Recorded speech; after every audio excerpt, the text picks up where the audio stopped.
Hello everyone, welcome to Career Mentors. और हम आ गए हैं एसएल के नेक्स्ट लेक्चर पे। लास्ट लेक्चर जो हमने किया था वो एक लास्ट क्वेश्चन में हमने छोड़ दिया था, पूरी एक्सरसाइज सॉल्व नहीं की थी। तो हम यहाँ तक पहुँच गए थे और हमको अब आगे के क्वेश्चन सॉल्व करने थे। हम पढ़ रहे थे electric field due to a point charge. ठीक है, चलिए तो आगे के कुछ क्वेश्चंस करते हैं। तो देखिए ये क्वेश्चन है, A B C D is a square of side 5 metre. Charges उसमें रखे हुए हैं +50, -50 और +50 कुलम। ठीक है, थोड़ा डायग्राम के अकॉर्डिंग देखना पड़ेगा इसको, थोड़ा देख लेते हैं। ये रहा क्वेश्चन। तो एबीसीडी एक स्क्वायर है और ये आपको दिख रहा है स्क्वायर, और इसमें देखिए 3 चार्जेस रखे हुए हैं यहाँ पे। यहाँ पे देखिए ये रखा हुआ है +50, एक इस वर्टेक्स पे रखा है -50 और यहाँ पे रखा है यहाँ पे +50। ठीक है, आपको इलेक्ट्रिक फील्ड निकालनी है यहाँ पे प्लस प्लस और ये माइनस, और यहाँ पे निकालनी है, और साइड कितनी दे रखी है 5। ठीक है, चलिए मैं डायग्राम बना देते हैं और फिर सॉल्व करते हैं। बहुत ईजी सा क्वेश्चन है, चलिए स्टार्ट। तो हमको एक स्क्वायर दे रखा है और स्क्वायर में मुझे दे रखा है कि ये एक स्क्वायर है, और यहाँ पे एक +q चार्ज दे रखा है, यहाँ पे भी +q दे रखा है, और यहाँ पे -q दे रखा है। और q की वैल्यू कितनी है? q की वैल्यू है 50। ठीक है, q मुझे 50 दे रखा है, 50 कुलम। और ये 5 मीटर, ये डिस्टेंस भी 5 मीटर, स्क्वायर है तो सारी डिस्टेंस बराबर ही होगी। ठीक है, और आपको इस पॉइंट पे आपको इलेक्ट्रिक फील्ड निकालना है। अब देखो इलेक्ट्रिक फील्ड तीनों चार्जेस कुछ इलेक्ट्रिक फील्ड बनाएंगे। ठीक है, ये फर्स्ट वाला चार्ज, ये जो +q है, इलेक्ट्रिक फील्ड इस डायरेक्शन बनाएगा अपने से दूर होता हुआ, उसको नाम दे दिया मैंने E1। ठीक है, ये -q भी इलेक्ट्रिक फील्ड बनाएगा बट अपनी तरफ बनाएगा, इसको दे दिया E2। अब मेरे को एक बात बताओ, E1 और E2 का मैग्नीट्यूड क्या सेम नहीं होगा? E1 का मैग्नीट्यूड क्या होगा बताओ? E1 का मैग्नीट्यूड होगा KQ। अभी इसको R ही मान लेता हूँ मैं, R की वैल्यू 5 है, मान लो R भी है, हमको 5 दे रखा है, 5 मीटर, KQ/R²। और E2 भी कितना होगा का मैग्नीट्यूड भी KQ/R²। तो क्या दोनों के मैग्नीट्यूड सेम नहीं मान लूँगा? मान लो दोनों को के मैग्नीट्यूड को E मान लिया। और तीसरा ये वाला चार्ज बनाएगा, और ये वाला चार्ज किधर की तरफ बनाएगा? ये बनाएगा इधर की तरफ, अपने से दूर जाता हुआ, E3। तो यहाँ पे 3 इलेक्ट्रिक फील्ड्स हैं। आपको फाइनली इन तीनों का वेक्टर सम करना है। दिक्कत ये है कि तीनों ही किसी भी एक डायरेक्शन में नहीं है, तो आपको एक एक करके या तो निकालें। तो 2 तरीके से कर सकते हैं इस क्वेश्चन को, मैं दोनों तरीके आपको बता देता हूँ। अच्छा, E3 का मैग्नीट्यूड कितना होगा? तो E3 के लिए पहले मुझे ये डिस्टेंस पता होनी चाहिए। अच्छा, ये डिस्टेंस R है, ये डिस्टेंस ये डिस्टेंस R है, ये डिस्टेंस R है, तो क्या ये √2R होगी? अब मेरे ख्याल से आप 12th क्लास में हो इतना तो, और मैथ्स के स्टूडेंट्स हो इतना, पाइथागोरस थ्योरम निकाल के ये √2R आ जाएगा। अगर ये √2R आ जाएगा तो E3 का मैग्नीट्यूड कितना आ जाएगा? तो E3 का मैग्नीट्यूड आ जाएगा, भाई चार्ज तो वही है K, चार्ज तो वही है Q अपॉन √2R का स्क्वायर, तो √2 का स्क्वायर हो गया 2R², यानी E/2 हो जाएगा। अगर इसको हमने E माना था, भाई KQ/R² को E माना, तो ये कितना हो जाएगा? E/2। तो ये E/2 हो गया। ठीक है, तो एक तरीके से देखूँ तो 3 वेक्टर जा रहे हैं, एक वेक्टर इधर की तरफ, ठीक है, जिसका मैग्नीट्यूड कितना है? E/2। एक वेक्टर इधर की तरफ जिसका मैग्नेट कितना है? E। और एक वेक्टर इधर की तरफ जिसका मैग्नीट्यूड कितना है? E। अच्छा अगर मैं वैसे देखूँ सॉल्व करते टाइम क्या लिखूँगा मैं? तो सॉल्व करते लिखूँगा जो E नेट होगा, जो E नेट होगा वो होगा vector sum of E1, superposition principle लगा दिया हमने, E2 और E3 का सम। ठीक है, इन तीनों का सम होगा। ठीक है, ये होगा। अब E1, E2, E3 को हम नॉर्मली ऐड नहीं कर सकते, आप ये मत कर लेना इसका आंसर। कुछ बच्चे क्या करेंगे, E+E+, E/2 यानी ये कितना हो जाएगा? 2.5 E/2। भाई एक और आधा। ठीक है, ऐसा नहीं, क्यों नहीं कर सकते? क्योंकि तो 2 तरीके से कर सकते हैं, या तो कंपोनेंट्स तोड़ के, या पहले एक काम करो, इन दोनों का रिजल्टेंट निकाल दो। अच्छा, ये एंगल कितना है? ये एंगल 45 बन रहा होगा, भाई ये 45 एंगल है ना, ये एक स्क्वायर है तो ये भी 45 होगा, ये भी 45 होगा। ठीक है, सब वर्टेक्स 45 डिग्री में बाइसेक्ट करता है। अच्छा, अब ये दोनों सेम मैग्नीट्यूड के वेक्टर्स हैं, तो बताओ क्या इनका रिजल्टेंट इनके बीच में नहीं बनेगा? अब इन दोनों के बीच में एंगल 90 डिग्री है, तो ये वाला एंगल कितना होगा? ये जो अभी रिजल्टेंट जो बना रहा होगा यहाँ से 45 होगा। और इसकी वैल्यू कितना होगा, √2e। याद है ना, मैंने बताया था। मैंने आपको फिर बता रहा हूँ, एक बार फिर याद रखें, एक चीज़ मैं फिर रिपीट कर रहा हूँ। अगर दो सेम मैग्नीट्यूड के फोर्सेस, ठीक है, या वेक्टर्स, फोर्सेस मैं इसलिए बोल देता हूँ क्योंकि आपको पूरे चैप्टर में फोर्स है, अगर लग रहा है और दोनों के बीच में 90 डिग्री है तो रिजल्टेंट कितना आता है, √2f। और अगर सेम फोर्सेस 60 डिग्री में आता है, ठीक है, तो रिजल्टेंट कितना आता है, अगर 60 डिग्री है तो रिजल्टेंट की वैल्यू कितनी होती है, √3f। ये भी बताया था। और 120 डिग्री में मैंने बताया था, अगर 120 डिग्री में सेम टाइप के फोर्सेस लग रहे हैं, f और f 120 डिग्री, तो ये कितना आ जाता है, रिजल्टेंट भी f हो जाता है। मैं ये सारी चीज़ें इसलिए रिपीट करता हूँ कि आपको रट जाते हैं उसकी वजह से, ठीक है। आप लोग काफ़ी कॉन्फिडेंस आ जाता है आपको, और आपको ये चीज़ें याद हो जाती हैं, और शॉर्टकट्स भी हो जाते हैं हमारे लिए, ठीक है। तो देखिए, ये E और E 90 डिग्री में, तो √2e वेक्टर ही है। अब फाइनली देखें हम, तो ये एंगल भी कितना है, 45। अभी देखा था यहाँ पे, ये भी 45। तो फाइनली अब ये दोनों तो खत्म हो गए, इनकी जगह हमको ये मिल गया। अब मैं ये मान सकता हूँ कि एक तो e/2 और एक √2e, ये दोनों लग रहे हैं, और कितना है दोनों के बीच में एंगल, 90। 90 क्यों हो गया, क्योंकि 45 + 45 कितना हो गया, 90। अब रिजल्टेंट निकाल देता हूँ। अब अब इधर √2 मत लगा देना आगे, वो तो सेम होते हैं तो होते हैं। अभी यहाँ पे वो वाला फॉर्मूला लगा देना आप। देखो, वैसे तो किसी भी रिजल्टेंट का मैग्नीट्यूड का फॉर्मूला क्या होता है, ठीक है, मैग्नीट्यूड का फॉर्मूला √a का स्क्वायर प्लस b का square plus 2ab cos theta. ठीक है, ये होता है। अब थीटा की वैल्यू जब 90 होती है तो फिर वो अंडर रूट सिर्फ a का स्क्वायर प्लस b का स्क्वायर ही बच जाता है, ठीक है। तो यहाँ पे भी बस इसका स्क्वायर प्लस इसका स्क्वायर का रूट कर लेंगे। देखो, पहले वैल्यूज नहीं डालनी है। अब जितना पहले सॉल्व करके करोगे क्वेश्चन उतना ही कॉम्प्लिकेटेड होगा। अभी मैं वैल्यूज बाद में डालता हूँ, जिससे कैलकुलेशन मुझे सिर्फ एक बार करनी होती है। ये सब चीज़ें बहुत ही ईजी रहती है जो अभी मैं कर रहा हूँ। तो फाइनली मेरे पास बताओ रिजल्टेंट, जो ये रिजल्टेंट आएगा, जो ई नेट आएगा वो कितना होगा, ई नेट का मैग्नीट्यूड कितना होगा। तो यहाँ कर रहा हूँ, तो ई नेट होगा, ई नेट का मैग्नीट्यूड होगा, ठीक है। अब मैं बार बार इतना बड़ा करूँ तो ध्यान रखना मैं वेक्टर ही नहीं लगाऊंगा, यानी मैग्नीट्यूड की बात हो रही होगी। तो अंडर रूट इसका स्क्वायर ई का स्क्वायर प्लस √2e का स्क्वायर। √2e का स्क्वायर कितना हो जाएगा, 2। √2 का स्क्वायर होगा 2 और ई का स्क्वायर हो गया ये, तो ये कितना गया, ये 3e², यानी आंसर हो गया √3e। और यही हमारा आंसर है। अब ई की वैल्यू डाल दो आप। ई की वैल्यू कितना होगी, ई की वैल्यू हो गई के, कितना, के Q/r²। अब के भी मैंने आपको बताया, के आपको पता है, क्यू का गिवन है, आर गिवन है, पुट कर दो, तो आंसर क्या हो जाएगा। तो मैं यहाँ मिटा रहा हूँ, ठीक है, इधर करना है सॉल्व। तो आंसर हो जाएगा अपने पास ई नेट जो फाइनली आएगा वो कितना आ जाएगा, √3 के 9 × 10⁹, क्यू की वैल्यू 50 अपॉन आर मतलब 5 का स्क्वायर यानी 25, और ये 2 हो गया, तो ये हो जाएगा 18√3 × 10⁹ न्यूटन पर कूलम, ठीक है, ये हो गया। समझ में आया। अब मैं बता रहा था कि आपको एक और तरीके से कर सकते हो आप इसको, कैसे, चलो यहाँ पे एक बार फिर बताता हूँ। तो ये मैं मिटा रहा हूँ, यहाँ पे याद 18√3 ये आपका आंसर आ गया। यहीं पे देखते हैं इसको।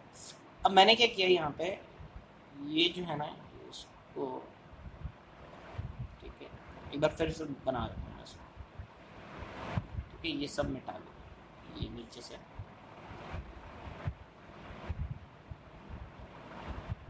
चलो। तो मैं आपको ये बता रहा था कि देखिए 3 वेक्टर्स यहाँ पे बने हुए हैं, एक इधर की तरफ जिसकी मैग्नीट्यूड है ई, एक इधर की तरफ जिसका मैग्नीट्यूड है ई, और एक इधर की तरफ बन रहा है जिसका मैग्नीट्यूड कितना है, e/2, और ये 45 डिग्री बन रहा है। तो आप क्या करो, जितने भी वेक्टर्स हैं सब सिर्फ उनको हॉरिजॉन्टल और वर्टिकल कंपोनेंट में तोड़ दो। अब ये वाला वेक्टर पहले से हॉरिजॉन्टल कंपोनेंट में टूटा हुआ है, ठीक है, ये वाला, और ये वाला भी टूटा हुआ है, सॉरी ये वाला भी टूटा है। ये वर्टिकल कंपोनेंट है, ये हॉरिजॉन्टल है, दोनों ये ना तो हॉरिजॉन्टल है ना वर्टिकल है ये वाला, ठीक है। इसके दो तोड़ देते हैं, एक बन जाएगा इस डायरेक्शन में, थोड़ा सा दूसरा कलर ले लेता हूँ जो आपको थोड़ा सा दिख जाए यहाँ पे। इस वाले e/2 का एक कंपोनेंट इधर ले लिया मैंने, कितना हो जाएगा e/2 cos 45, और एक कंपोनेंट इधर आ जाएगा e/2 sin 45। अब ये देखो आप पे डिपेंड करता है, कई क्वेश्चन इस तरीके से इजी हो जाते हैं, हो सकता है ये क्वेश्चन पिछले वाले तरीके से ज़्यादा इजी हो, ठीक है। देखो sin 45 कितना होता है 1/√2, यानी अब फाइनली देखें तो मेरे पास कितने वेक्टर हैं, इस डायरेक्शन में एक वेक्टर है e, और एक और वेक्टर है e/2 cos 45। cos 45 होती है 1/√2, तो ये हो जाएगा e और 2 और √2, ये तो इस डायरेक्शन में हो गया। और इस डायरेक्शन में कितना है, इस डायरेक्शन में e/√2, और इस डायरेक्शन में कितना है e है, यानी सिर्फ हॉरिजॉन्टल और वर्टिकल मेरे को मिल गए। इधर एक e, ये e तो पहले से ही था, इसके अलावा e/√2 2√2 इससे मिल गया, ठीक है। और इधर भी e/2√2 आएगा, e/2 × 1/√2, ठीक है, और इसकी वजह से e आ गया। अब मेरे को बताओ फाइनली क्या बचेगा मेरे पास। फाइनली इन सबको देख के मुझे पता चल रहा है कि राइट साइड में तो मतलब हॉरिजॉन्टली तो मेरे पास बच रहा है ये e 1 + 1/2√2, और नीचे की तरफ बच रहा है मेरे पास इतना e - e/2√2, या e कॉमन लेके वही 1 - 1/2√2। अब ये दो आए, ठीक है, दो वेक्टर्स। अब इनका रिजल्टेंट कहीं यहाँ कहीं होगा, 45 पे नहीं होगा क्योंकि ये दोनों बराबर नहीं है, याद रखना। लोग सोचते हैं 90 डिग्री है तो बीच में ही बनेगा, नहीं 90 डिग्री बीच में नहीं, वो तब बीच में बनता है एग्जैक्टली 45 पे जब यहाँ पे और यहाँ पे दोनों सेम थे। पहले ई और ई जब लिया था तब इसलिए इधर 45 बनाया था, अब जरूरी नहीं 45 में, अब कुछ एंगल पे बनेगा और इससे ज़्यादा पास होगा क्योंकि ये बड़ा है। अब आपको कुछ नहीं लगाना, वही a² √a² + b² लगा देना, ठीक है। अगर मैं सॉल्व करूँ तो क्या हो जाएगा, ई नेट जो हो जाएगा वो क्या हो जाएगा, दोनों का स्क्वायर का अंडर रूट।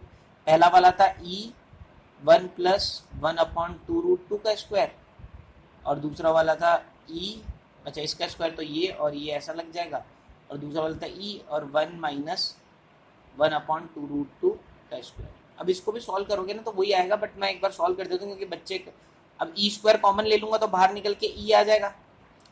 यहाँ पे क्या होगा, इसका स्क्वायर खोला तो 1 का स्क्वायर 1, 2√2 का स्क्वायर कितना हो जाएगा 1/2 का स्क्वायर 4, और √2 का स्क्वायर 2 यानी 1/8, और कितना आ जाएगा +2 × 1 × 1/2√2।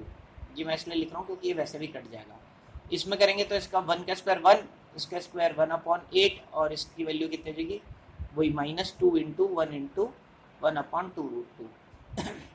तो देखो ये तो पूरी टर्म इसको कट कर देगी, ये 1 + 1 2 हो गया, और 1/8 कितना हो गया 1/4, तो कितना हो गया e, ये कुछ गड़बड़ कैसे आ रही है मेरे पास, 2 + 1/4, ये तो कुछ अलग आंसर आ रहा है यहाँ से, मतलब मैंने कुछ गड़बड़ कर दी है यहाँ पे। हाँ नहीं सही सही है, हाँ तो कितना आ गया e, और ये इसका एलसीएम लिया तो ये हो जाएगा 9/4, तो ये कितना हो गया 9 का हो गया 3, ये 3/2 ई आ रहा है यहाँ से। तो मेरे ख्याल से मैंने या तो पिछले वाले में कुछ गड़बड़ कर दी है, क्योंकि यहाँ से मेरा आंसर आ रहा है 3/2 ही आ रहा है ना, जिससे इसका एलसीएम लेंगे तो कितना आ जाएगा 8 + 1 9, और यहाँ नीचे 4, तो 3/9 का स्क्वायर रूट 3/2 ई आ रहा है इधर से। और लास्ट टाइम मैंने किया था तो मेरा कुछ और आंसर आ रहा था, लास्ट टाइम में मेरे गड़बड़ क्यों हुई थी, एक हो गया था मेरा, यहाँ से मैंने इन दोनों का निकाला था तो ये आ गया था मेरा √2e था ना यहाँ पे, e और e का √2e, और √2e और e/2। अच्छा यहाँ पे क्या मिस्टेक हो गई थी, देखो पिछले वाले में गड़बड़ कर दी थी मैंने, पिछले वाले में मैंने क्या गड़बड़ी की थी, देखो यहाँ पे वापस बता रहा हूँ, पिछले वाले ये सही किया हमने, ठीक है, ये आंसर हमने सही किया है, तो आंसर कितना है 3/2e। पिछले वाले में एक मिस्टेक कर दी और वो गलती से भूल गया मैं, वो क्या मिस्टेक थी वो यहाँ दिखाता हूँ मैं। देखो पिछले वाले में मैंने ये मिस्टेक की थी, देखो फर्स्ट क्वेश्चन हमेशा हमारा लंबा जाता है थोड़ा सा, ताकि आगे वाले क्वेश्चंस के लिए बेस बन जाए। हाँ तो पिछली बार मेरे से ये मिस्टेक हुई थी कि ये मेरा ई था, ये मेरा ई था, और ये मेरा कितना था, e/2 था, ठीक है, ये था। तो ये मैंने बना दिया था, ये मेरा √2e आ गया। और इनके बीच में कितना एंगल है, 90 डिग्री। किन के बीच में, ये था मेरा e/2 और ये कितना था, √2e। तो e/2 लेना था मुझे, मैंने e ले लिया था इस वाले को। तो 90 डिग्री जब लगाया, √a² + b² लगाऊंगा, e नेट की वैल्यू निकालूंगा। तो a² में मैंने e² लगा दिया, जबकि मेरे को क्या लिखाना था, e/2 का स्क्वायर। एक तो होगा e/2 का स्क्वायर और एक होगा √2e का स्क्वायर। शॉर्टकट करने के चक्कर में कई बार यही मिस्टेक होती है। अब e/2 का स्क्वायर हो गया e²/4 और √2e का स्क्वायर हो गया 2e²। ठीक है, e² कॉमन लेके बाहर निकाल लेंगे तो ये ये e तो बाहर आ गया, ये 1/4 + 2, देखो वही वाली चीज़ आ गई। फिर ये सॉल्व करेंगे तो 9/4 ही हो जाएगा, e × 9/4 और ये कितना आ जाएगा, 3/2e। तो आंसर जो है पिछली बार जो निकाला था वो गलत था, आंसर होगा 3/2e, यानी ये होगा 3/2e। तो लिख लेते हैं 3/2 और e क्या है, kq/r², kq/r²। अब डाल देते हैं 3/2, k की वैल्यू 9 × 10⁹, q की वैल्यू 50, r² 25, ये आ गया 2 से ये 2 भी कट गया, 3 9 27, तो आंसर हो गया 27 × 10⁹, यानी 2.7 × 10⁻10 न्यूटन पर कूलम। तो दोनों कोई से भी तरीके से निकाल सकते हो आप, एक बार दोनों को चेक कर लेना, ठीक है। और आंसर कितना है, 2.7 × देखो ये रहा 2.7 × 10⁻10। तो इसने वो वाला किया हुआ है जो अभी हमने किया था ना थोड़ा वैसे जो भी है आप देख लेना इसको, ठीक है। चलिए तो ये हमारा क्वेश्चन था। तो ये हमने कंपोनेंट तोड़ के इसने भी सॉल्व कर रखा है यहाँ से, और देखो ये तो मैंने दोनों तरीके बताए, दोनों में से कोई सा भी कर लेना। चलिए नेक्स्ट क्वेश्चन करते हैं। नेक्स्ट क्वेश्चन है, 4 चार्जेस हैं स्क्वायर पे रखे हुए, एक है +q -q और आपको कहाँ निकालना है, सेंटर पे, ठीक है। चलिए सॉल्व करते हैं। तो देखो 4 चार्जेस रखे हुए, स्क्वायर रखा हुआ है हमको, और ये स्क्वायर में 4 चार्जेस रखे हैं। एक बार डायग्राम को थोड़ा सा एक साइड बना दूँ, जगह बचती नहीं है हम हमेशा, तो इसके लिए मैं एक काम करता हूँ, पहले पेज को डिवाइड कर देता हूँ 2 पार्ट में, फिर मेरे लिए ईजी रहता है। चलिए तो यहाँ से सॉल्व करते हैं। तो ये एक 4 चार्जेस हैं, ये रख दिए मैंने 4 चार्जेस, +q -q और -q, ठीक है, ऐसे पढ़े हैं। और आपको इसके सेंटर पे इलेक्ट्रिक फील्ड निकालना है। अब आपको याद है कि मैंने बोला था स्क्वायर तो एक कैसी फिगर हो गई, स्क्वायर एक रेगुलर पॉलीगन टाइप का हो गया। रेगुलर पॉलीगन के सेंटर पे मैंने इलेक्ट्रिक फील्ड कितनी बताई थी, 0, बट तब बताई थी जब चारों चार्जेस एक जैसे हों। यहाँ 2 चार्ज पॉजिटिव है, 2 चार्ज नेगेटिव है, तो ये इलेक्ट्रिक फील्ड 0 नहीं होगी। तो क्यों नहीं 0 नहीं होगी, अच्छा साइड्स कितनी है, ये ए है, ये भी ए है, ये भी ए है, ये भी ए है। अब मेरे को बताओ ये +q यहाँ पे इलेक्ट्रिक फील्ड किस डायरेक्शन में बनाएगा, इस डायरेक्शन में E1, और ये +q भी इस डायरेक्शन में E2, ठीक है। ये -q भी इस डायरेक्शन में, तो मैं दूसरा कलर ले लेता हूँ ताकि आपको थोड़ा सा डिस्टिंग्विश हो जाए, ठीक है। दूसरा कलर, ये माइनस नेगेटिव वाला चार्ज भी इधर की तरफ बनाएगा E3, और ये -q भी अपनी तरफ बनाएगा E4। तो मेरे को देखने को मिल रहा है कि E1 E4 तो एक ही डायरेक्शन में, और E2 E3 एक ही डायरेक्शन में। तो इन दोनों को ऐड कर सकते हैं, क्योंकि वेक्टर अगर एक ही डायरेक्शन में हो तो नॉर्मली ऐड हो जाता है। ये पहले तो ये देखो क्या चारों का मैग्नीट्यूड बराबर है क्या, E1 E2 E3 E4 का, तो हाँ चारों का मैग्नीट्यूड बराबर है। मान लो ये डिस्टेंस को x ले ली, ये भी x हो गई, यहाँ से यहाँ तक की, समझ में आ रहा है, यहाँ से यहाँ तक की ये डिस्टेंस x ले ली, ठीक है। तो ये भी x ही होगी, ये भी x ही होगी, और ये भी x होगी। अब x कितना होगा वो मैं निकाल लूँगा बाद में, पहले ये देखें कि क्या E1 का मैग्नीट्यूड, E2 का मैग्नीट्यूड, E3 का मैग्नीट्यूड और E4 का मैग्नीट्यूड सबका बराबर नहीं है। कितना है, kq/x², और उसको मैंने E मान लिया। ये भी kq/x², x तो सबकी डिस्टेंस सेम ही है। तो अगर मैं देखूं तो मेरे को ये पता चल गया कि इस डायरेक्शन में एक तो E1 है, मान लो E है, इसका मैग्नीट्यूड E है, एक E मैग्नीट्यूड का वेक्टर इधर आ रहा है, एक और E मैग्नीट्यूड का वेक्टर, 2 वेक्टर, एक इधर आ रहा है, ठीक है। अच्छा, दोनों के बीच में एंगल कितना होगा? ये वाला एंगल 90 डिग्री होता है, ये तो पता ही है कि डायगोनल्स 90 डिग्री होना। एक ई इधर आ रहा है, इसके अलावा दो वेक्टर्स और आ रहे हैं, ठीक है। एक और ई इधर आ रहा है और एक और ई इधर आ रहा है। यानी फाइनली देखूं तो मेरे पास इधर की तरफ बन रहा है 2e और इधर की तरफ कितना बन रहा है? यहाँ पे भी बन रहा है 2e, ठीक है। दोनों 2e बन रहा है और दोनों के बीच में एंगल कितना है? 90 डिग्री। तो 2e अगर दो वेक्टर्स 90 डिग्री एंगल में जा रहे हैं तो रिजल्टेंट कितना होगा? क्या दोनों बराबर हैं? हाँ होगा, बराबर है। तो 45 डिग्री पे होकर कितना होगा? √2 आगे लग जाएगा इंटू 2e। समझ में आ गया? जैसे एफ होता तो √2f होता था, यहाँ पे 2e तो √2 इंटू 2e। यानी फाइनली जो रिजल्टेंट आएगा ई नेट जो आएगा वो कितना होगा? उसकी वैल्यू की 2√2e। अब ई की वैल्यू क्या है? 2√2 KQ अपॉन एक्स स्क्वायर। अब के और क्यू तो ठीक है, बट एक्स स्क्वायर, एक्स हम नहीं जानते, क्वेश्चन में एक्स नहीं दे रखा, ए दे रखा है, तो एक्स निकाल लेते ना। आप बताओ मेरे को कैसे निकालेंगे? भाई इधर डायग्राम बना रहा हूँ मैं थोड़ा सा। ये एक्स है, ये भी एक्स है, और दोनों के बीच में कितना एंगल है? 90 डिग्री। और ये कितना है? ए। तो बताओ x square plus x square equals to कितना है? A square. तो 2x square equals to a square. X square कितना है? A square by 2। तो एक्स कितना है? A by √2। तो एक्स की वैल्यू कितनी आ गई? वैसे भी मुझे एक्स स्क्वायर की वैल्यू चाहिए थी, तो ए स्क्वायर बाय 2, तो यहाँ पे ए स्क्वायर बाय 2 लिख दिया मैंने।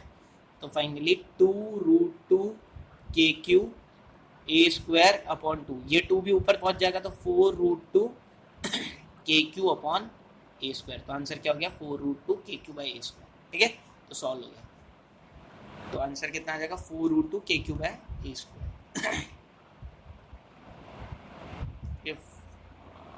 तो यहाँ पे आ गया 4√2 KQ बाय ए स्क्वायर, ठीक है। अब इन्होंने जैसे भी किया होगा, आपको तो मैंने तरीका बता ही दिया, आप तो वैसे तरीके से करना। चलिए लास्ट क्वेश्चन एक्सरसाइज का है। 2 point charges plus Q and minus Q, 2 point charges दे रखे हैं मेरे को, प्लस क्यू और माइनस क्यू, और ये दोनों को आपको रखा हुआ है कितने डिस्टेंस पे? d डिस्टेंस दूर रखा हुआ है आपने, ठीक है। कितने डिस्टेंस दूर? d डिस्टेंस दूर, ठीक है। तो ये दो चार्जेस रखे हुए हैं यहाँ पे, ये प्लस क्यू,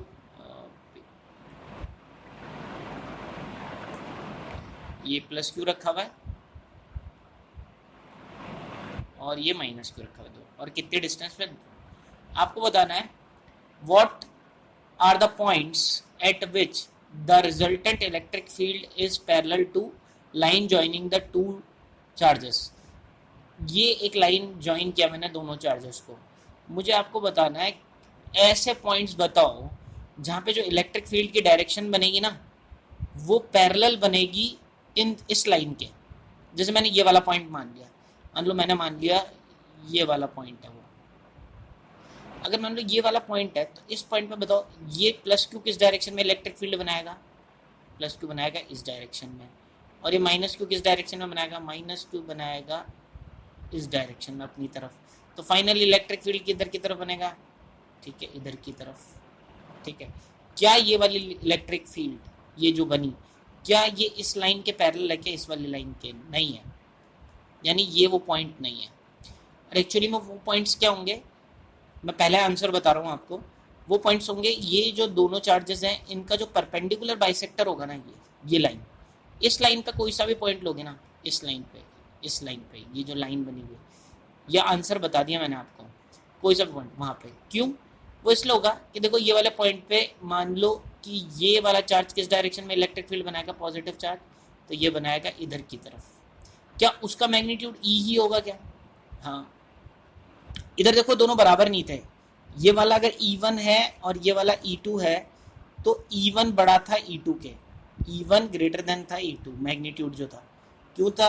क्योंकि E1, ये जो E1 के लिए जो चार्ज के लिए जो डिस्टेंस है ये x और ये वाली डिस्टेंस y है, तो x ग्रेटर देन थी, x स्मॉलर देन थी y। जितनी कम डिस्टेंस इलेक्ट्रिक फील्ड ज़्यादा।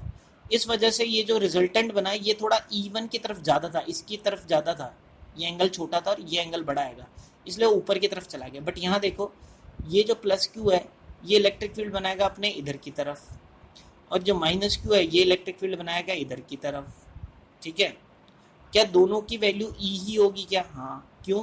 क्योंकि जितनी डिस्टेंस ये आएगी परपेंडिकुलर बाइसेक्टर में उतनी डिस्टेंस ये आएगी, ठीक है, दोनों डिस्टेंस सेम होगी। अच्छा, डिस्टेंस सेम है तो अगर मैं इनका रिजल्टेंट निकालूंगा, अगर मैं मान लो एक दिमाग लगाऊं यहाँ पे, तो एक सिंपल सी चीज़ है कि अगर इसके दो कंपोनेंट टूटेंगे तो ये वाला मान लो ये थीटा है तो ये भी एंगल थीटा होगा। क्यों? क्योंकि ये थीटा और ये थीटा बराबर होगा, ठीक है, दोनों थीटा बराबर होंगे, दोनों ट्राइंगल क्या होंगे? कॉन्ग्रुएंट। तो ये थीटा और ये भी थीटा होगा, ये थीटा होगा तो ये वाला कंपोनेंट क्या हो जाएगा इसका? ई कॉस थीटा, और ये वाला कंपोनेंट क्या हो जाएगा? ई साइन थीटा। मैं वापस से सॉल्व करूंगा, इधर तो मैं आपको ऐसे समझा रहा हूँ, ठीक है। और इसके भी दो कंपोनेंट क्या हो गए? इधर की तरफ ई कॉस थीटा और इधर की तरफ ई साइन थीटा। अब ये ई साइन थीटा जो दोनों है ना, ये तो एक दूसरे को खत्म कर देंगे। फाइनली इस डायरेक्शन में क्या बचेंगे? 2e cos theta. ये हमने निकाला भी था ना इस टाइप का, जब हम डाइपोल का इलेक्ट्रिक फील्ड डाइपोल की वजह से निकालते हैं। एक डाइपोल ही तो है ये।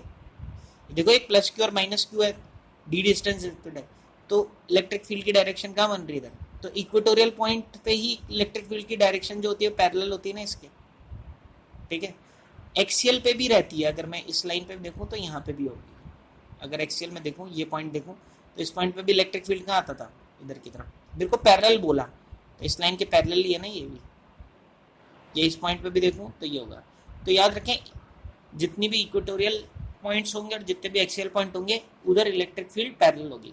अब ये हमको सॉल्व करके दिखाना है, ये तो मैंने आपको ऐसे समझाया, ठीक है, आपको ये सॉल्व करना है ये, ठीक है। तो चलो करते हैं सॉल्व।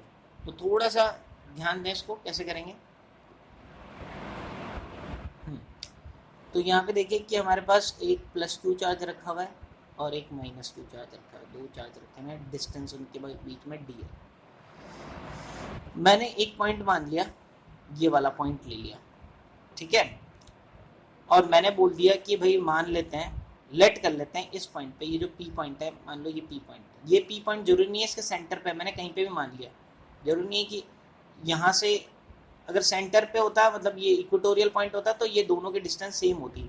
मैं तो क्या बोल रहा हूँ कि जो ये वाली डिस्टेंस है ये अलग है r1 और ये डिस्टेंस अलग है r2, दोनों बराबर नहीं है, मैंने अभी माना ये, ठीक है। चलो एक मैंने परपेंडिकुलर बना दिया अपने से। अब ये जरूरी नहीं है कि इसके बीच में ही आ रहा है, हालांकि आना बीच में ही चाहिए, और ये h हाइट हो गई, ठीक है, ये परपेंडिकुलर बना दिया।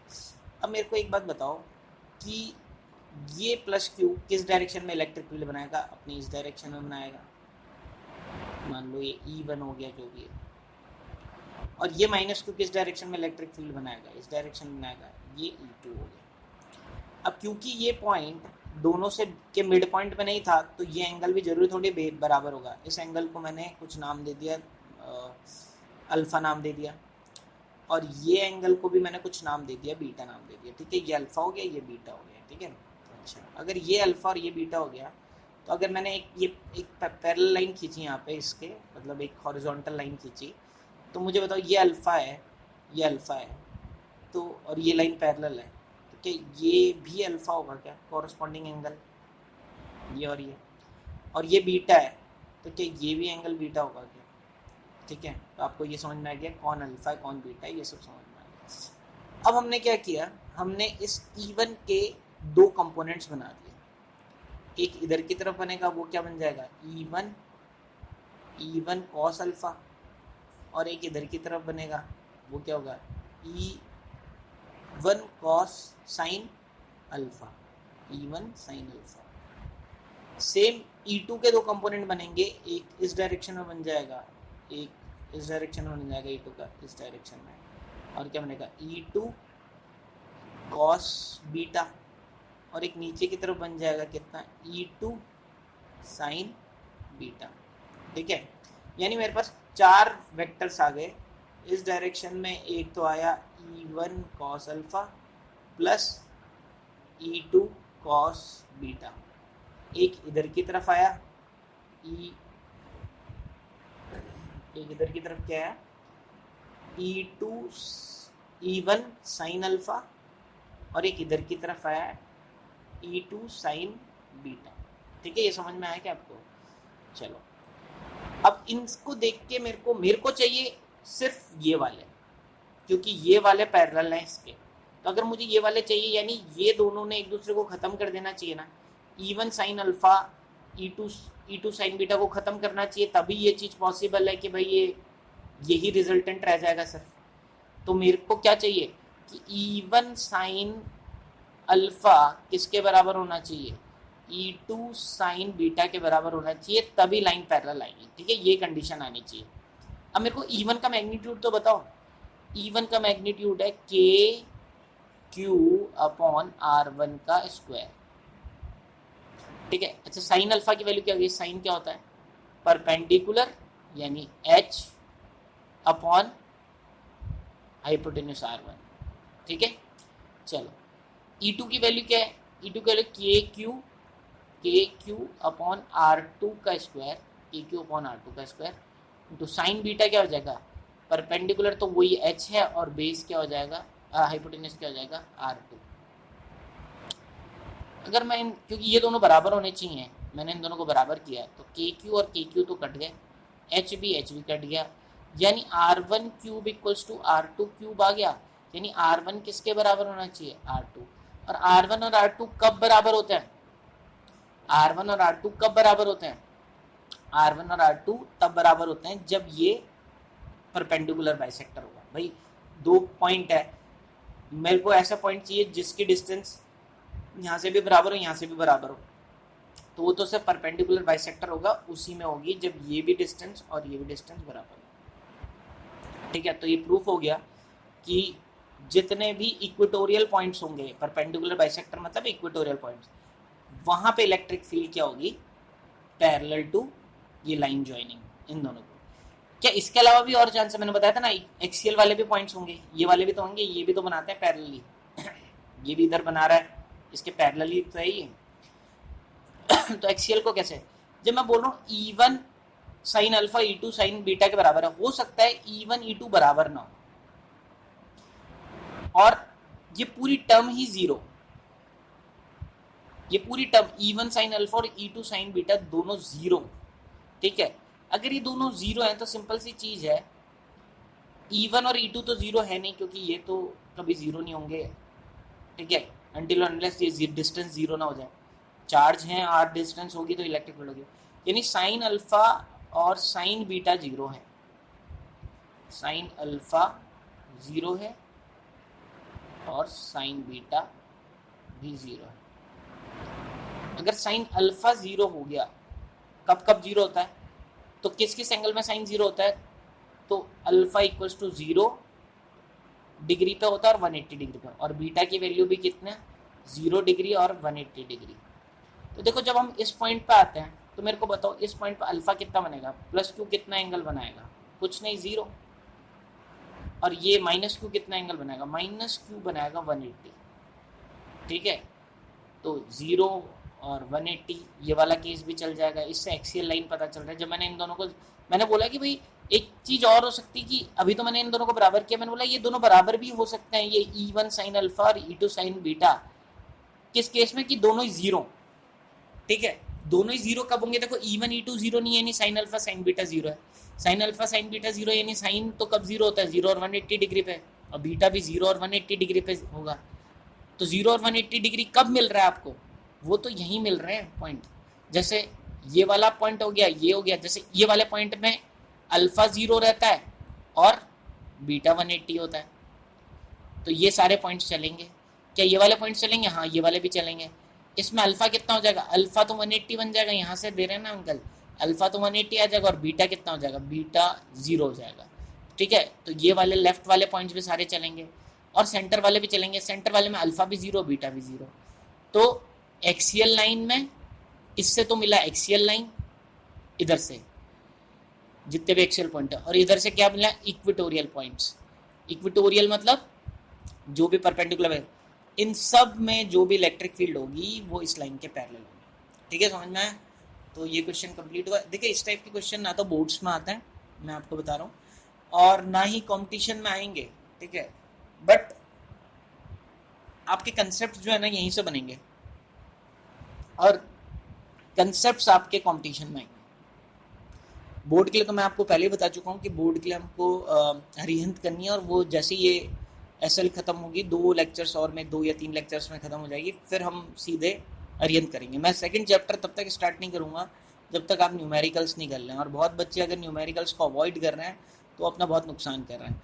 दूसरा, बहुत बच्चों को ओवर कॉन्फिडेंस रहता है, वो सोचते हैं कि एसएल तो ऐसी छोटी मोटी सी बुक है और आपको अच्छे क्वेश्चंस नहीं मिलते, इजी लेवल के क्वेश्चंस रहते हैं। अब जैसे यही क्वेश्चन था, ये आईआईटी का क्वेश्चन है, दिख गया मेरे को यहाँ पे, अचानक से नज़र पड़ी, ठीक है। तो ऐसा कुछ नहीं है, ठीक है। और मेंस का जो पैटर्न है वो बिल्कुल मतलब एसएल उसके लिए बेस्ट है, बट एसएल का क्या है, एमसीक्यूज नहीं बनाता है। मतलब लास्ट में मिलेंगे आपको जो हम कर रहे हैं वो एमसीक्यू, बट एमसीक्यू जो पेपर में जेई के पेपर में आता है वो एमसीक्यू आता है, नीट के पेपर में आता है एमसीक्यू आता है। तो वो क्वेश्चन ऐसे नहीं होंगे जिसमें इतनी कैलकुलेशन होगी, बट कंसेप्ट्स आपके यही काम कर जाएंगे। तो आपको कैलकुलेशंस कम मिलेगी, वो क्वेश्चन थोड़े से अलग रहते हैं जिनमें कैलकुलेशन थोड़ी कम रहती है, ठीक है, वैसे क्वेश्चंस आपको मिलेंगे। तो उसके लिए अलग से हम शीट्स करेंगे, कुछ जो हमने मटेरियल बनाया हुआ है वो मटेरियल सॉल्व करेंगे, ठीक है। बट अभी पहले आप अपना बेस बनाओ, अभी जो छुट्टियाँ चल रही है इसमें जितने ज़्यादा आप न्यूमेरिकल्स कर सकते हो वो उतना ही अच्छा है। तो मैं देख रहा हूँ कि एसएल में जो व्यूज़ हैं वो बहुत ही कम आते हैं, मतलब बहुत ही कम बच्चे उसको फॉलो करते हैं, तो बहुत ही बेवकूफ़ हैं। मतलब अब मैं क्या बोलूँ कि वो होता है ना कि स्टूडेंट अपने आप को ही बहुत इंटेलिजेंट समझता है, ठीक है। हमेशा से उसकी फीलिंग ये रहती है कि मुझे सब पता है, सारे टीचर्स बेवकूफ़ हैं, सारे हमारे माँ बाप सारे बेवकूफ़ हैं, और जो भी हमसे बड़ा है वो इतना नहीं जानता, वो पुराने ज़माने के लोग हैं, हमको नॉलेज ज़्यादा है, या मेरे दोस्त जो मुझे बताता है, मेरा फ्रेंड जो मुझे बताता है, ठीक है, पड़ोस वाले ने जो बताया ये इस फलाने इंस्टीट्यूट में जाता है। देखो इंस्टीट्यूट में जो भी जाता है, बात ये है कि हम टीचर्स जो है ना, हमको पैटर्न पता है पेपर का, प्लस आप लोग का लेवल भी पता है। हर साल मैं बहुत सारे बच्चों को पढ़ाता हूँ, और हर साल बच्चों की दिक्कत क्या होती है, पढ़ना चाहते हैं, सेंटेंस बनाना चाहते हैं बहुत बड़े बड़े, बट ABCD नहीं आती है। अब वो बोलते हैं एग्ज़ाम में तो सेंटेंस आते हैं, बट पहले ABCD तो पढ़ ले। ABCD आपको आती नहीं, और फोकस्ड इतना है, दिमाग इतना है कि नहीं मैं ये कर ही लूँगा। और ऐसा एक बच्चा नहीं है, मोस्टली बच्चे ऐसे हैं, ठीक है। या तो बिल्कुल फिजिक्स से दूर भागते हैं, या फिर उनको लगता है कि हमको बहुत ज़्यादा आता है। देखो आप लोग इससे किसी का नुकसान नहीं कर रहे हो, अपना ही नुकसान कर रहे हो। ये ओवर कॉन्फिडेंस आपको कभी डुबा देगा, तो ऐसा ठीक नहीं है। तो कुछ एक्सरसाइज के भी क्वेश्चंस कर लेते हैं आज, वैसे ही टाइम बचा है हमारे पास, काफ़ी छोटा लेक्चर हो गया, तो मैं क्वेश्चन करा देता हूँ ये, ठीक है। देख, तो एक क्वेश्चन तो मैं ये वाला पकड़ूंगा। अब हम कौन कौन से क्वेश्चन करेंगे ये भी मैं थोड़ा सा डिस्कस कर लेता हूँ। जैसे इनमें जो हम क्वेश्चंस करेंगे, ये 4th वाला क्वेश्चन जो है, एक तो ये करेंगे, क्योंकि एक बार देख लेता हूँ, हाँ, एक तो ये 4th क्वेश्चन करेंगे, ठीक है, ये क्वेश्चन करेंगे। और जो है बाकी एक जैसे क्वेश्चन है, थोड़ा सा और देखें कौन सा क्वेश्चन है कहाँ का।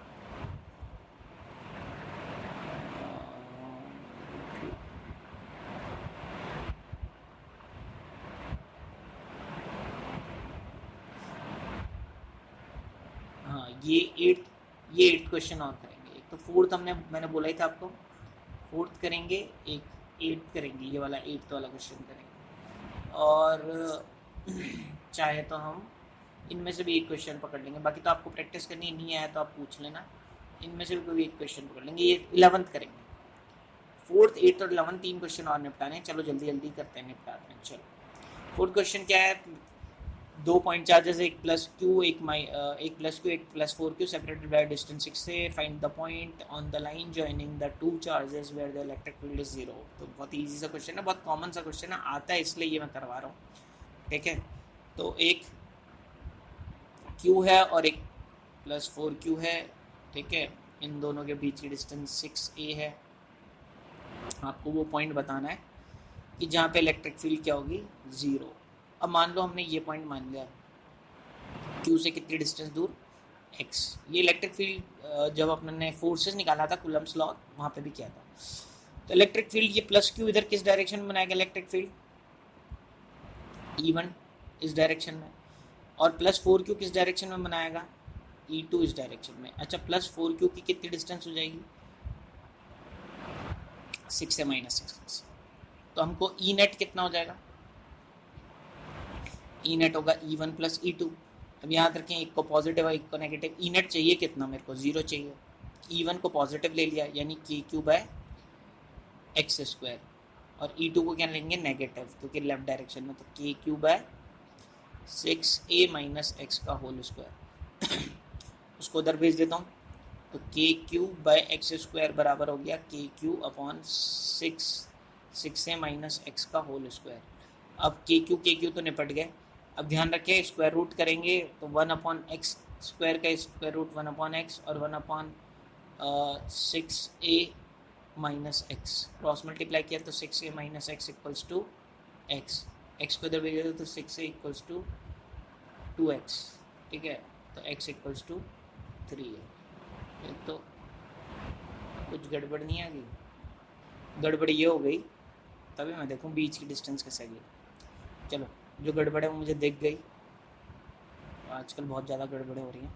चलो यहाँ मिस्टेक, यहाँ ये 4q आएगा ना यहाँ पे, E2 में क्या हो जाएगा 4q, ठीक है, तो यहाँ पे कितना आएगा 4 तो के क्यू तो कट गया, 4 आ जाएगा, स्क्वायर रूट करेंगे तो 1 अपॉन एक्स होगा, यहाँ आ जाएगा 2 और 6a माइनस एक्स। अब करो क्रॉस मल्टीप्लाई, तो 6a minus x equals to 2x, x को इधर भेज दिया तो 6a इक्वल्स टू 3x, तो x equals to 6a upon 3 यानी कितना हो गया 2a, यानी यहाँ से तो कितनी डिस्टेंस दूर 2a डिस्टेंस दूर और यहाँ से 4a डिस्टेंस दूर। तो सॉल्व हो गया, इजी क्वेश्चन था। चलिए नेक्स्ट क्वेश्चन मैंने बोला था 8 का सीधे डायग्राम देखते हैं। तो 8 find the magnitude and the direction of electric field eight point P। ये देखो एक राइट एंगल ट्राइंगल बना हुआ है, ठीक है, जिसके परपेंडिकुलर A है, जिसका कहाँ चला गया,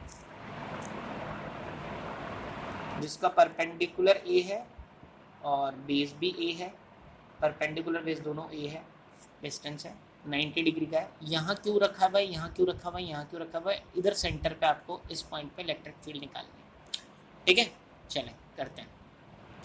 तो क्वेश्चन क्या है ये, इधर मैं इसको 2 पार्ट्स में डिवाइड कर देता हूँ पेज को, ठीक है, और पेन चेंज करते हैं। तो ये एक ट्राइंगल है राइट एंगल, और ये डिस्टेंस कितनी है A, ये डिस्टेंस A। अच्छा ये डिस्टेंस बता दोगे कि आप कितनी होगी, ये हो जाएगी यहाँ से यहाँ तक कितनी हो जाएगी, दी नहीं है बट आप खुद निकाल दोगे, √2 है।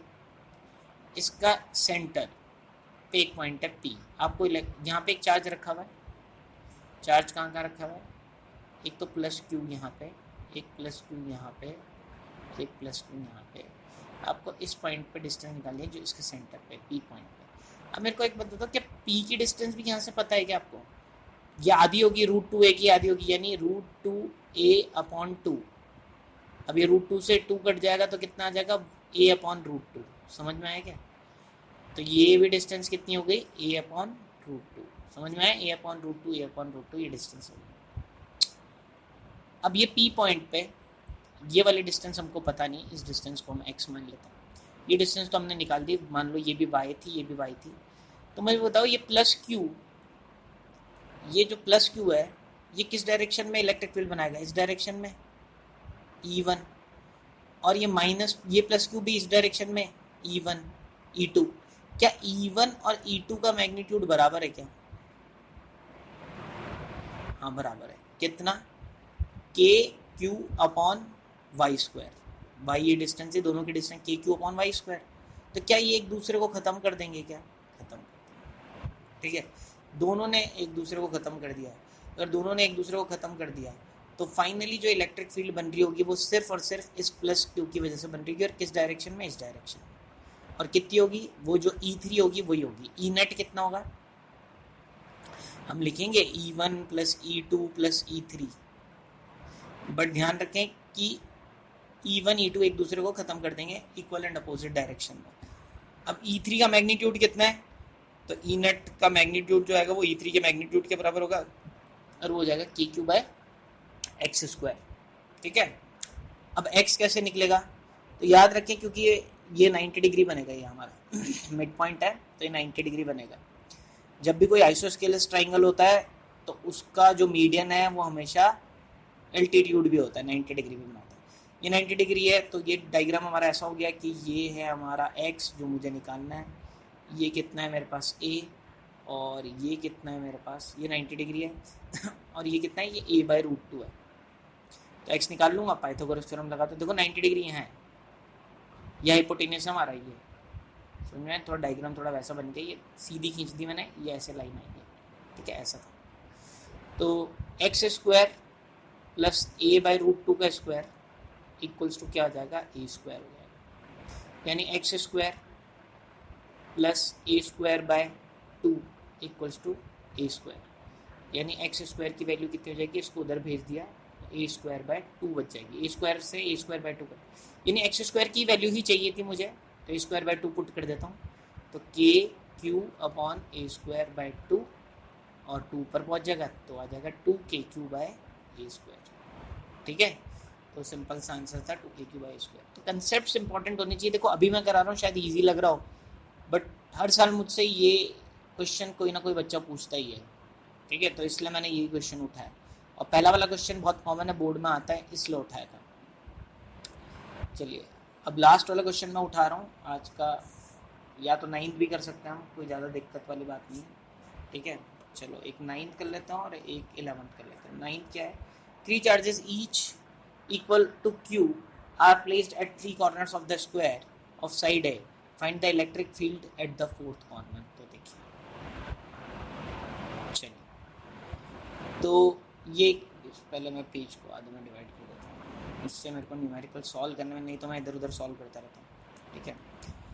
अब देखो ये एक स्क्वायर है, ठीक है, साइड इसकी कुछ भी मान लो, वैसे जो भी दे रखी होगी, ए साइड दे रखी है, और 3 चार्जेस दे रखे हैं, ये प्लस Q, ये प्लस Q और ये प्लस Q। आपको यहाँ पे इलेक्ट्रिक फील्ड निकालना है चौथे वर्टेक्स पे, ठीक है। 3 वर्टेक्स पे, 3 charges each of Q is placed at the 3 corners of the square side A, find the electric field at the 4th corner. तो चौथे कॉर्नर में यहाँ निकालना।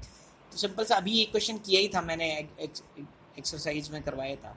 तो बताओ ये प्लस Q किस डायरेक्शन में बनाया गया, इधर की तरफ E1, ठीक है, ये प्लस Q इधर की तरफ E2, जो पहला क्वेश्चन किया था आज का वैसा ये सेम, ठीक है। तो मैं इसको पूरा सॉल्व नहीं करूँगा, बट ये बड़ा इजी पड़ेगा क्वेश्चन। और ये वाला चार्ज किधर की तरफ बनाएगा, ये वाला चार्ज बनाएगा इधर की तरफ, ये उससे इजी क्वेश्चन है, ये E3। अब देखो E1 और E2 का मैग्नीट्यूड सेम होगा, E1 और E2 का, और कितना होगा, लास्ट टाइम भी किया था, KQ/A², और इसको हमने E मान लिया था, ठीक है। और इसका कितना आ जाएगा, जो E3 का मैग्नीट्यूड हो गया, आज ही क्या था अभी पहला क्वेश्चन, वो KQ/2A² आया था, यानी E/2 आया था। मैंने किया हुआ इसलिए सॉल्व नहीं कर रहा अभी, जिसको दिक्कत है। तो फाइनली चीज़ ये हुई कि अगर मैं देखूं तो हो क्या रहा है, वो ये रहा है कि इधर की डायरेक्शन में एक E जा रहा है, इधर की डायरेक्शन में एक E जा रहा है, और इधर की डायरेक्शन में E/2 जा रहा है। अच्छा ये दोनों E जा रहे हैं, ये 45 डिग्री पे ही जा रहा होगा यहाँ से। अच्छा ये दोनों E जा रहे हैं, तो इनका रिजल्टेंट कितना हो जाएगा दोनों का, तो इन दोनों का रिजल्टेंट कितना हो जाएगा, इधर की तरफ ही होगा, और कितना हो जाएगा, √2E। यानी अब ये दोनों खत्म हो गए, अब ये √2E और E/2 तो एक ही डायरेक्शन में है ना, तो है, तो फाइनली E नेट कितना हो जाएगा, तो E नेट हो जाएगा E/2 प्लस √2E, ठीक है, E/2 और √2E। जो हमने फर्स्ट क्वेश्चन किया था उसमें ये हुआ था कि E/2 तो इधर बना था, और क्योंकि वो दो इधर थे तो √2E इधर बना था, तो क्योंकि दो √2E और E/2 में 90 डिग्री का एंगल था, तो √A² प्लस B² लगाया था।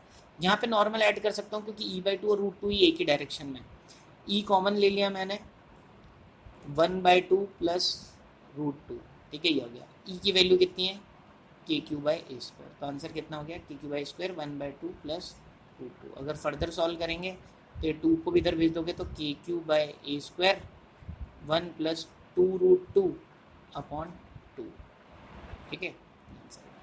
देखो 1 प्लस 2√2/2 नीचे भी आ गया, और K की जगह 1/4 4πε0 लिखा, तो 4πε0 8πε0 होगा, वो 2 की वजह से जो नीचे लिखा था, और KQ/A²। लास्ट वाला क्वेश्चन और देख लेते हैं, 11। तो देखो क्या क्वेश्चन है, 8 identical point charges Q coulombs each are placed at the corner of the cube of side 0.5 metre. Calculate the electric field at the center G of the cube. Calculate the field at the center when one of the corner charge is removed. ठीक है, 2 question इसमें. देखो एक cuboid है,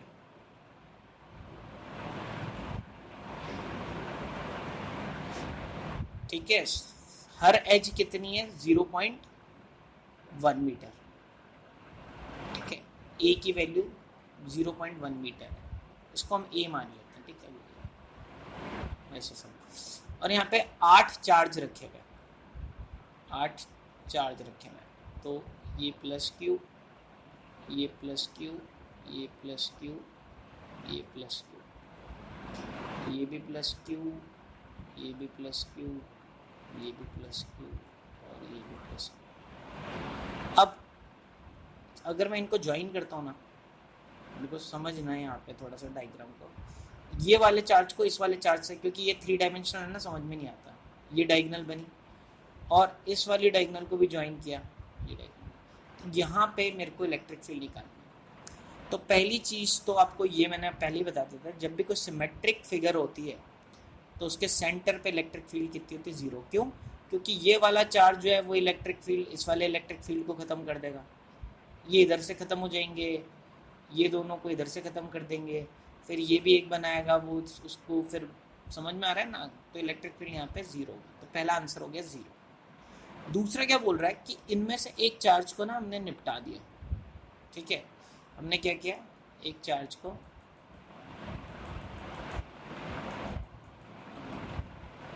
हटा दिया. मैं वापस बनाता डायग्राम, उससे अच्छा एक ये मान लो, ये चार्ज हटा दिया. ठीक है, ये चार्ज हटा. अब पूछ रहा है, ठीक है, क्या पूछ रहा है? हाँ, calculate field at the centre. फिर सेंटर पे ही निकालना आपको, फिर सेंटर पे इलेक्ट्रिक फील्ड निकालना. और ये क्वेश्चन हमने अभी किया था, एक पेंटागन का क्वेश्चन लास्ट क्लास में. अब देखो, अगर ये भी होता तो मान लो टोटल 8 इलेक्ट्रिक फील्ड बनती. तो ये भी होता तो मैं लिखता ई नेट की वैल्यू क्या होती, E1 plus E2 plus E3 plus E4 से लेके E8. ये क्या होता, ये होता. अच्छा, अभी क्या निकालना मुझे? अब E8 तो ख़त्म हो गया, मुझे निकालना है E नेट जो है. अभी मेरा क्या E नेट है, मुझे निकालना है E1 plus E2 plus E3 से लेके E7, यानी ऐसे करते हुए E7. मेरे को E1 से लेके E7 का सम चाहिए. ये पहले क्वेश्चन में था, ये अभी नहीं है, ये पहले क्वेश्चन में था. अभी मुझे ये निकालना है. तो बहुत ही सिंपल है. पहले क्वेश्चन में ये था तो सही, बट इसकी वैल्यू कितनी थी, ये 0. यानी मुझे पता था कि E1 से लेके E2 से लेके E8 तक का सम कितना है, 0. तो E1 से लेके E2 से लेके E7 तक का सम कितना हो जाएगा, क्या माइनस E8 हो जाएगा. और ये मैंने पिछली बार भी बताया था. तो सिर्फ और सिर्फ अगर यहाँ पे एक प्लस क्यू रख दिया जाए, वो जो इस सेंटर पे इलेक्ट्रिक फील्ड बनाएगा ना, उतनी ये सातों बनाएंगे, क्योंकि वो अकेला इन सातों का रिजल्टेंट को ख़त्म कर देता है. ठीक है, समझ में आ रहा है? तो बस इसकी वजह से. अब इसकी वजह से निकालना टफ नहीं है. मान लो ये डिस्टेंस को x ले लिया तो हो गया KQ/x². बट ये x आपको थोड़ा डायगोनल निकालनी ज़रूरी है. कैसे निकालेंगे? तो डायगोनल कैसे निकलते, देखो पहले ये a है और ये साइड a है, तो ये वाली डायगोनल निकालेंगे. ये कितनी हो जाएगी, √2 है. ठीक है, ये a है, ये a है, तो ये डायगोनल कितनी हो जाएगी, √2 है. फिर ये जो कोई भी एक डायगोनल बनाए, मान लो इन दोनों को ज्वाइन किया ना, अब ये √2 है और ये a है, तो ये निकालेंगे. ये डायगोनल कितनी आ जाएगी, √3 है. जो बीच में है ना, ये पूरी √3 है. और ये √3 आ गई, और ये तो इसका आधा है, यहाँ तक ही चाहिए ना मुझे डिस्टेंस. तो ये डिस्टेंस कितनी हो जाएगी, √3a/2. समझना यहाँ पे, देखो वापस से बता रहा हूँ भाई. ये मेरे पास एक क्या है, क्यूबॉइड है. अब क्यूबॉइड में अगले पेज में बताता हूँ. तो देखो, ये एक 3 डायमेंशनल फिगर होने की वजह से थोड़ा सा दिक्कत रहेगी, तो आप समझना इसको. ठीक है,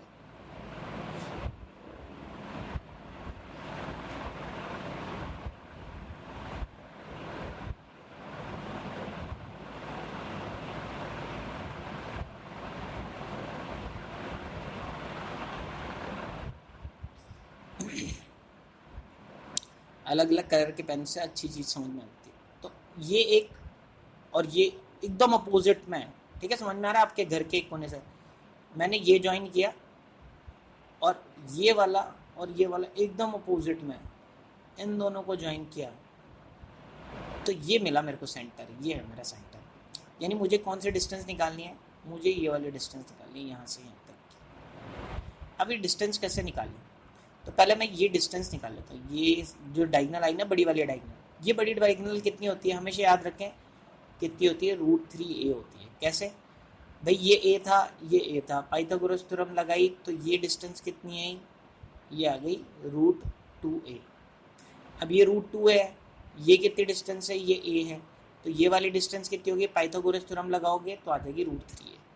अब मुझे पूरी डिस्टेंस नहीं चाहिए, पूरा डायगोनल नहीं चाहिए, डायगोनल का आधा चाहिए, यहाँ से यहाँ तक या यहाँ से यहाँ तक ये चाहिए। तो ये कितनी डिस्टेंस आ जाएगी? √3a/2। तो जो हमारा आंसर आता है ना kq/x², उसमें x की वैल्यू कितनी है? √3a/2। तो पुट कर दो तो नेट इलेक्ट्रिक फील्ड जो आएगी वो आएगी kq/√3 का स्क्वायर 3, a² का a, 2 का 4। तो आंसर हो गया 4kq/3a², ये आंसर। अच्छा, कई बार k की वैल्यू भी डाल देते हैं, इसलिए मैं डाल देता हूँ, नहीं तो आंसर आपको कई बार मैच नहीं मिलता है तो आप 1/4πε0, ठीक है, q/a²। तो हो सकता है ये भी लिखा हो आंसर, 4 से 4 कट गया तो 1/3πε0 q/a², या तो ये लिखा होगा या ये लिखा होगा, ठीक है। तो यहीं पे हमारा लेक्चर खत्म होता है। तो आंसर क्या है हमारा? अच्छा, उसमें आप a की वैल्यू पुट कर देना, q की वैल्यू भी दी हुई है और a की वैल्यू भी दी है, पुट कर देना। q कितना है? E4 प्लेस आइडेंटिटी, q तो q ही है, a की वैल्यू पुट कर देना 0.1। चलो कर ही देते हैं, तो फिर इस वाले फॉर्मूले में पुट करो, ठीक है। तो k की वैल्यू तो है 4/3, 9 × 10⁹, ठीक है। q को q ही है, a हो गया 0.1 का स्क्वायर। तो आप सॉल्व करोगे हो जाएगा, ठीक है। 3 से ये 3 कट गया, ये कितना हो गया? 12 × ये 10⁻² हो गया, ठीक है। ऊपर गया तो 10⁻+2 हो जाएगा 11, तो हो गया 1.2 × 10⁻12 आ गया, ठीक है, न्यूटन पर कूलम। और क्यू भी रहेगा, क्यू मल्टीप्लाई, ठीक है। तो 1.2 × 10⁻12 और सेंटर पे कितना था? वैसे 0। तो यहीं पे एक्सरसाइज ख़त्म होती है ये। नेक्स्ट जो है मैं आपको बता देता हूँ कि जो एक्सरसाइज करेंगे हम, तो नेक्स्ट जो है वो चार्ज डिस्ट्रीब्यूशन पे एक्सरसाइज है, वो इतना इंपॉर्टेंट नहीं है, डेंसिटी निकालना है सब, तो वो मैं नहीं कराऊंगा। ये वाली एक्सरसाइज जो है बोर्ड के लिए भी नहीं है। अब आपको डेंसिटी निकालना, चार्ज अपॉन वॉल्यूम निकालना है, ये तो, या चार्ज अपॉन एरिया निकालना कोई सेंस नहीं है और पेपर में भी नहीं आएगा, तो ये इंपॉर्टेंट नहीं है, ठीक है। ये वाला डेरिवेशन मैं आपको करा चुका था, वो भी इसी में क्वेश्चन की फॉर्म में। अब जो नेक्स्ट है वो डाइपोल से रिलेटेड क्वेश्चंस पढ़ेंगे। डाइपोल की वजह से टॉर्क कितना होगा, ये वाली एक्सरसाइज करेंगे हम, कि टॉर्क निकालेंगे प्लस डाइपोल मोमेंट निकालेंगे, ये वाली एक्सरसाइज, और इलेक्ट्रिक फील्ड निकालेंगे ड्यू टू डाइपोल। तो नेक्स्ट इस लेक्चर को करें। Okay, thank you.